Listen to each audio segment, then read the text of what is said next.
Okay, whoops. I didn't have to walk 10,000 steps during this class.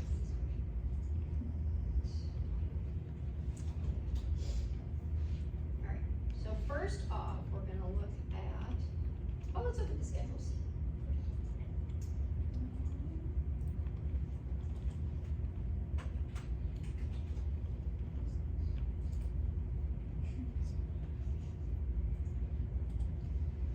Okay. So, this is what a Schedule C looks like. Not all of it, I'll scroll down in just a second, but it's essentially an income statement. So, you got the name of, that's on, yes. You got the name of whoever owns it, the sole proprietor. And again, if this is a joint return, it's only gonna have one of those names on there. Business, what the business does, and then the business name if it's got a separate business name. It's entirely possible that it has a separate business name. It might not have a separate business name. They might just be doing business under their own personal name. Business address, if it's different from what's on the tax return. Social security number, or employer identification number. So a lot of businesses will have their own it's like a social security number for businesses, right? And you apply for that through the IRS. You fill out what's called a Form SS4 to get an employer identification number. It doesn't cost anything. You get it immediately. It's pretty easy to do. A lot of banks, if you want a separate business bank account, which is advisable, a lot of banks will require you to have an employer identification number. If you have employees, you are required to have an employer identification number. So it's entirely possible that a sole proprietorship has employees. You know, even though it's only owned by one person, that one person may employ other people in their business, right? Think about if you're running a bookkeeping business, maybe, and you're just running it, you're the only owner, you decide you want to just be a sole proprietor, that's fine, but you hire some employees. You hire somebody to help with data entry, and then somebody to help with the clients. You're also doing payroll for them, for various clients. So you hire a payroll clerk, and then you hire a bookkeeper as well. Well, those are employees of yours. You can still have employees. Then you would be required to have an employer identification number. If you are a sole proprietor and you don't have employees, you're not required to have that, but again, a lot of banks will require that if you want to set up a business bank account. The code, there's like a separate there's a list of thousands of different types of business codes out there. I can't remember exactly what the terminology is for them. It's a list, the federal government puts it together. It gives a description of what you do, what your business does. You go out and look it up, and that code goes in that section. Accounting method, cash, accrual, or other. We're going to talk a little bit about when, as a sole proprietor, if there are certain times when we would have to use some accrual accounting. I know this is on an individual tax return, it's a 1040, and we talked about the fact that we're cash basis for individual tax returns, but there are some instances where some accrual accounting may be required. For the most part, businesses are going to be cash basis though. And then there's some questions here that they just want you to answer. Did you materially participate in it? They're asking, is this an active business or are you passively investing? I've never experienced a sole proprietorship where it's passively invested. Usually it's going to be somebody who's active in it. Did you start or acquire the business during the year? Make any payments that would require you to file forms 1099. So did you have any independent contractors? Anybody that you paid over $600 during the year that wasn't an employee? All right, if that's the case, you probably have to file a form 1099. If yes, did you or will you file required forms 1099? If this is marked yes, this always needs to be marked yes.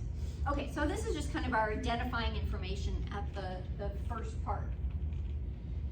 Next part is about our income. You'll see this is just an income statement, right? once we've got our identifying information, we've got our income information here, gross receipts or sales, we've got a spot for any returns or allowances, cost of goods sold. We have a separate section on the back of this form for cost of goods sold. Okay, so if you sell inventory, or if you manufacture inventory for sale, you would have a cost of goods sold section. This is the area where you would have to use accrual accounting. Okay, and it would only be for cost of goods sold. Then we get to our gross profit. So same as financial accounting, right? Same information, same sort of calculation. Any other income that wouldn't be included in these lines, and then we get to our gross income, line 7. That's it for income, okay? Next section is our expenses. Now, obviously, what do we have here? We've got 27 minus 8, 19 different types of expenses. Obviously, there are lots of other types of expenses that might not fit these categories. You know, the IRS is, some of them are very, you can only put particular types of expenses on particular lines. But others are kind of, you know, how do you define office expense? Well, you know, that may differ from person to person. So at times you may find that, you know, one business has an office expense here. So let's just say website, they pay for a website. One business may determine that that's office expense. Another business may decide, you know what, no, we're gonna have a separate category under other expenses that just says website there. There's nothing wrong with that. Probably the more specific, the better. But you can see these different categories. These are the most common types of expenses that employers will have. Advertising, obviously, my pie business, if I paid for Facebook ads, that would be under advertising, right? Car and truck expenses, we're gonna get into details of that. This line has its own schedule, okay? And we're gonna talk about you know, how to figure that information to then go on to transfer over onto line 9. Commissions and fees, contract labor. So if you paid anybody that 1099, that's probably going to go under contract labor. That's not wages. That's if you paid somebody as a 1099 worker. Depletion, we're not going to talk about that. Depreciation. This has a separate form where the total flows through to this line. And this is where we're going to do a lot of our work in this chapter.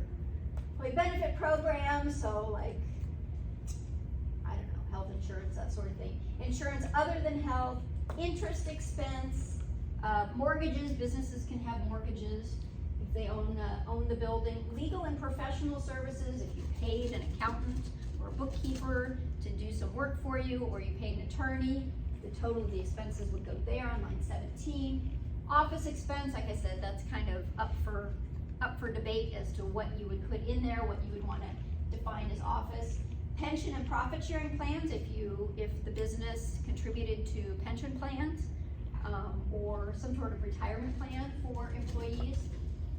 Rent or lease, vehicles, machinery, and equipment. So if you had to rent any of those items, it would go on this line 20A. If you rent that you pay to a landlord, though, for rent for office space or something like that, that would go on 20B. Repairs and maintenance. I don't know, you got a computer and you had to hire somebody to come in and repair something on it. That would go under repairs and maintenance. Supplies. So again, supplies is kind of open for debate. Sometimes there's a lot of, I don't know, there's a lot of gray area between what's a supply and what's part of cost of goods sold. That can kind of get into some gray area. But supplies, taxes and licenses, taxes would not be income taxes.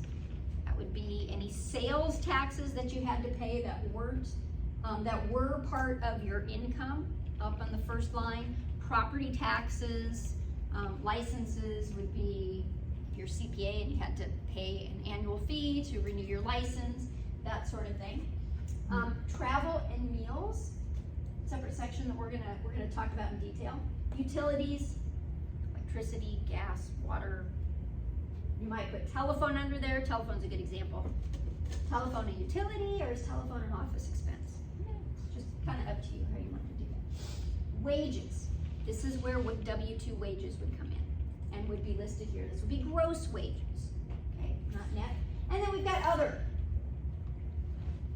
which could be a myriad of different things, right? And then the old reserve for future use. Total of all the expenses listed there. And then line 29, we're going to take our income minus our expenses for our tentative profit or loss. Tentative meaning we might be done, we might not be done with figuring out what our profit or loss is at this point. Because there are some other items down here that we may be able to deduct, specifically that business use of home. That business use of home is deductible dependent upon what ends up in this box here, okay? And then we get to our net profit or loss. I'll show you page 2 as well, that cost of goods sold.